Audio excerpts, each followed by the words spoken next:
વિકાસના બણગા ફૂંકતા ભાજપ શાસિત સુરત મહાનગરપાલિકાનું કહેવાતું સ્માર્ટ વહીવટ કે જે પીવાનું શુદ્ધ પાણી આપવામાં સાવ નિષ્ફળ ગયું છે તેવો આક્ષેપ અસલમ સાયકલવાલાએ કર્યો।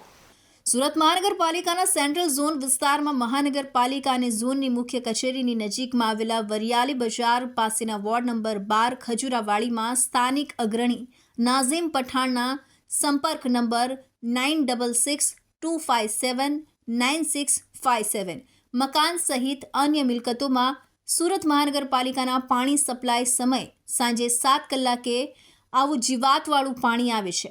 સ્થાનિકો દ્વારા અગાઉ ફરિયાદો કરવા છતાં ગઈકાલ સાંજ સુધી ગંદા પાણીની સ્થિતિ યથાવત રહી છે તેમ અસલમ સાયકલવાળા પૂર્વ નગર સેવકે જણાવ્યું હતું। છેલ્લા 28 વર્ષ કરતા વધુ સમયથી સુરત મહાનગરપાલિકામાં શાસન કરતા ભારતીય જનતા પાર્ટીનું શાસન આમ તો વિકાસમાં ખૂબ બણગા ફૂંકે છે। સુરત મહાનગરપાલિકા એક કહેવાતો સ્માર્ટ સિટી છે, પરંતુ સુરત મહાનગરપાલિકાની મુખ્ય કચેરી અને સેન્ટ્રલ ઝોનની મુખ્ય કચેરીથી માંડ અડધા કિલોમીટર દૂર આવેલ વરિયાળી બજાર સ્થિત ખજુરાવાડીના વિસ્તારમાં છેલ્લા 15 દિવસથી જીવાતવાળું પાણી આવી રહ્યું છે। સુરત મહાનગરપાલિકાનું જે સાંજે પાણી સપ્લાય થાય છે એમાં પાણી જીવાતવાળું છે, પીવાલાયક નથી। એની સ્થાનિકો અગાઉ ફરિયાદો પણ કરી ઓનલાઈન, તેમ છતાં તંત્ર બિલકુલ આંખ આડા કાન કરી રહ્યું છે। અને ગઈકાલ સાંજે ત્યાંના સ્થાનિક આગેવાનોએ મને ફરિયાદ કરી અને એ ફરિયાદને આજે મેં મ્યુનિસિપલ કમિશનરના તંત્રને કાન આંબળ્યા એમને આંખો ખોલવાનો પ્રયાસ કર્યો છે।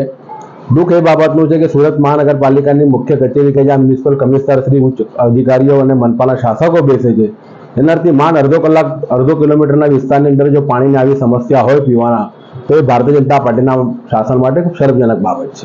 Arvind Rathod, ABC news Gujarat, Surat.